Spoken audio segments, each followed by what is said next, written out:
তো বন্ধুরা রেভিনিউতে যদি আপনাদের প্রবলেম হয়ে থাকে please check your internet connection, নয়তো আলাদা আলাদা যে কোনো প্রবলেম হয়তো আপনার ফিক্স করতে হচ্ছে। আপনি যদি ওই প্রবলেমগুলোতে না পড়তে চান বা যদি আপনি মনে করেন যে রেভিনি আমি ইউজ করব না বা রেভিনি ইউজ করতে আমার দিক্কত প্রবলেম হচ্ছে, সেই ক্ষেত্রে আপনারা রেভিনিকে ছেড়ে আপনারা আজকে আজ এই অ্যাপ্লিকেশনটা নিয়ে আপনাদেরকে ভিডিও দেখাতে চলেছি। এই অ্যাপ্লিকেশনটা আপনারা ইউজ করতে পারেন, কেননা রেভিনির থেকে বেটার একটা অ্যাপ্লিকেশন। এই অ্যাপ্লিকেশনের মধ্যে অনেক টুলস কিন্তু অ্যাডস করা হয়েছে, যেই টুলসগুলো ব্যবহার করে কিন্তু আপনি আপনার ফটোকে লুক পরিবর্তন করতে পারেন। কেননা রেভিনি নিয়ে কিন্তু আমার চ্যানেলে কিন্তু অলরেডি ভিডিও কিন্তু আমার চ্যানেলে অনেক পড়ে রয়েছে, তো আপনারা চাইলে গিয়ে দেখে আসতে পারেন। যদি স্টেপ বাই স্টেপ ফলো করে আপনার রেভিনি প্রবলেম আপনারা সলভ করতে পারেন তাহলে ভালো। আর যদি আপনি মনে করেন যে না আমি প্রবলেম সলভ করতে পারছি না, সেক্ষেত্রে আপনারা এই অ্যাপ্লিকেশনটাকে ইউজ করতে পারেন। জবরদস্ত একটা অ্যাপ্লিকেশনটা রিভিউ কিন্তু অনেক ভালো একটা পারফরমেন্স করে অ্যাপ্লিকেশনটা। তো সেই ক্ষেত্রে আমি আপনাদেরকে অ্যাপ্লিকেশন নিয়ে আজকে একটা রিভিউ দিতে চলেছি এবং আপনাদেরকে লাইভ প্রুফ আমি আপনাদেরকে দেখাবো যে ফটোকে আপনারা হাই কোয়ালিটিতে কনভার্ট কীভাবে করবেন এই অ্যাপ্লিকেশনের মাধ্যমে। তো বন্ধুরা চলুন ভিডিওটি শুরু করা যাক। তো বন্ধুরা আমি কিন্তু এখান থেকে অ্যাপ্লিকেশনটা ওপেন করে নিচ্ছি। দেন অ্যাপ্লিকেশনটা ওপেন করার পরে এখানে দেখতে পাচ্ছেন যে মোড়ে যখন আমি ক্লিক করব তখন দেখতে পাবেন যে এখানে কিন্তু হাজারো কিন্তু টুলস এবং হাজারো ফিল্টার্স কিন্তু এখানে অ্যাড করা হয়েছে, যেগুলো কিন্তু আপনি ব্যবহার করে আপনার ফটোকে আপনি পরিবর্তন করতে পারেন পুরোপুরিভাবে। ঠিক আছে, দেখতে পাচ্ছেন এখানে কিন্তু বহু রকমের টুলস কিন্তু এর মধ্যে অ্যাড করা রয়েছে, যে সমস্ত টুলসগুলো আমাদের প্রত্যেকটা ফটোতে ইউজ করাটা প্রয়োজন বা আমরা ইউজ করি। ঠিক আছে, এই হিসাবে কিন্তু এই অ্যাপ্লিকেশনের টুলসগুলো কিন্তু এখানে অ্যাড করা হয়েছে। আমি কিন্তু অনেক রকমের অ্যাপ্লিকেশন ব্যবহার করেছি, বাট এত টুলস বা এত ফিল্টার্স এই অ্যাপ্লিকেশনের মধ্যে রয়েছে, এত টুলস এইগুলো কিন্তু আমি কোনো অ্যাপ্লিকেশনের মধ্যে দেখিনি। তো ফার্স্ট যেটা কাজ হলো আমার, আপনি দেখতে পাচ্ছেন যে ফটোসগুলো আমি এখান থেকে কিন্তু আফটার ওয়েফার দেখতে পাচ্ছেন, এই ফটোসগুলো কিন্তু আমি এই অ্যাপ্লিকেশন থেকে আমি ইনহ্যান্স বা আপ স্কিল করেছি। ঠিক আছে, সেই ক্ষেত্রে কিন্তু আপনার রিমিনিতে প্রবলেম যাদের হচ্ছে তারা যদি চান রিমিনি ইউজ করবেন না, তাদের জন্য অ্যাপ্লিকেশনটা বেস্ট।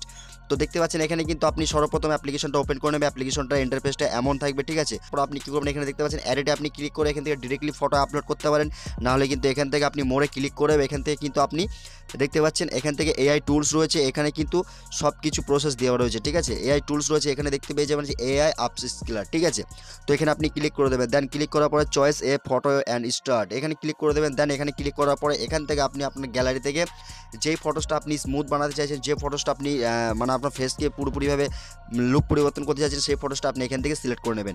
দেন আমি এই ফটোটা সিলেক্ট করে নিচ্ছি। ঠিক আছে, তো এই ফটোসটা সিলেক্ট করে নেওয়ার পরে এই ফটোসটা দেখতে পাচ্ছেন আমার কিন্তু ফটোসটা কিন্তু ব্লার রয়েছে। ব্লার এই কারণেই রয়েছে কারণ আমি ফটোসটিকে ব্লার করেছি, যার জন্য আমি আপনাদেরকে এক্সাম্পল থ্রু বোঝানোর জন্য আমি ফটোসটাকে ব্লার করেছি। আপনাদের সামনে লাইভ প্রুফ দেখাবো যে এই ফটোসটা আমার ফেসটা তো ব্লার রয়েছে, তো ফেসটা আনব্লার হয় কিনা আমি সেটা আপনাদের দেখাবো। দেখতে পাচ্ছেন আপনাদের সামনে কিন্তু অটোমেটিক্যালি আমার ফেসটি কিন্তু আনব্লার হয়ে গেছে।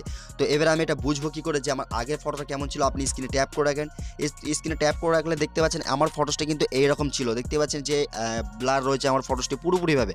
ঠিক আছে, তো এই ফটোসটা যখনই আপনি এখান থেকে আপ স্কেলার ইউজ করবেন, সেই ক্ষেত্রে আপনি দেখতে পাচ্ছেন আপনার ফটোসটা কিন্তু পুরোপুরিভাবে একদম পুরো ক্লিয়ার করে দেবে। ভাই এত সুন্দর একটা অ্যাপ্লিকেশন, এই অ্যাপ্লিকেশনটা এখন অবধি যারা ইউজ না করে আছেন তো অবশ্যই আপনারা এই অ্যাপ্লিকেশনটা ইউজ করতে পারেন। ভাই জবরদস্ত একটা অ্যাপ্লিকেশন ইউজ করে কিন্তু মানে আসানিভাবে কিন্তু আপনার যতই ব্লার হোক না কেন, আপনার স্ক্রিন বা আপনার ফেস যতই ব্লার হোক, সেই ক্ষেত্রে কিন্তু আপনি অ্যাপ্লিকেশনটা ইউজ করে এই আপ স্কেলারকে ইউজ করে আপনি আপনার ফটোসকে আনব্লার করতে পারেন মাত্র কয়েক সেকেন্ডের মধ্যে।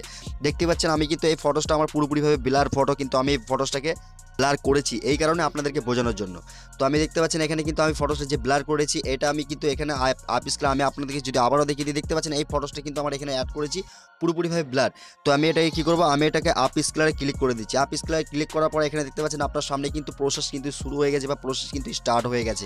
তো সেই ক্ষেত্রে ইমপ্রুভিং ইমেজ রেজুলেশন মানে আমার ইমেজের কোয়ালিটি। ঠিক আছে, তো আমার কিন্তু এখানে কিন্তু আপনাদের সামনে লাইভ প্রুফ আমি আপনাদেরকে দেখাচ্ছি কোনোরকমভাবে কোনো স্কিপ না করে। দেখতে পাচ্ছেন আমার এখান থেকে কিন্তু পুরোপুরিভাবে কিন্তু এখান থেকে আপ স্কেলার ইউজ করে কিন্তু আমার ফটোসটা যে ব্লার ছিল সেই ব্লারটা কিন্তু এখান থেকে পুরোপুরিভাবে কেটে গেছে।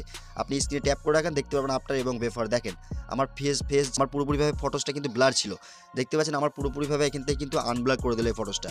এবার আপনি কী করবেন, এখানে আপনার রাইট বাটনে ক্লিক করে দেন। দেন রাইট বাটনে ক্লিক করার পরে এখান থেকে কিন্তু আপনার ফটোসটা পুরোপুরিভাবে এখান থেকে আপ স্কেলার রেডি হয়ে গেছে, যেটা কিন্তু রিমিনি ভালো একটা অ্যাপ্লিকেশন। রিমিনি থেকে কিন্তু অনেক প্রবলেম কিন্তু ইদানিং খুব হচ্ছে, সেক্ষেত্রে আপনারা এই অ্যাপ্লিকেশনটা ইউজ করতে পারেন। জবরদস্ত একটা অ্যাপ্লিকেশন, এই অ্যাপ্লিকেশনটার নাম হলো ফটোর অ্যাপ্লিকেশন। তো আপনারা আসানিভাবে অ্যাপ্লিকেশনটা ইউজ করতে পারেন, ডিসক্রিপশনে লিঙ্ক দেওয়া রয়েছে, আপনারা ওখান থেকে ডিরেক্টলি এটাকে ডাউনলোড করে নিতে পারেন। ফটোসটা আপনি সেভ করতে চাইলে আপনি সেভে ক্লিক করে দেন। সেভে ক্লিক করার পরে আপনার এখানে কিন্তু a up scaler is being apply, এখান থেকে কিন্তু আপনার গ্যালারিতে পুরোপুরিভাবে ফটোসটা কিন্তু ডাউনলোড হয়ে চলে আসবে। তো এই ছিল আজকে ভিডিওটি কেমন লাগলো অবশ্যই কমেন্টে জানিয়ে দেবেন। ভিডিও যদি ভালো লাগে অবশ্যই লাইক করবেন, চ্যানেল নতুন হলে চ্যানেলটি তো অবশ্যই সাবস্ক্রাইব করবেন। তো ভিডিওটা একটু বন্ধুদের সঙ্গে অবশ্যই শেয়ার করে দেবেন। এরকম এডিটিং ভিডিও এবং এনহান্সমেন্ট ভিডিও নিয়ে আমি আপনাদের সামনে উপস্থাপনা করি। তো সেই ক্ষেত্রে আপনারা ভালো লাগলে অবশ্যই আপনার ভিডিওটাকে একটু শেয়ার দেবেন। তো ভিডিওটি আজকে এতটুকু ছিল। ভিডিওটি এখানে এন্ড করছি। আবার দেখা হবে নেক্সট কোনো ভিডিওতে। ততক্ষণ সুস্থ এবং ভালো থাকবেন। খোদা হাফিজ।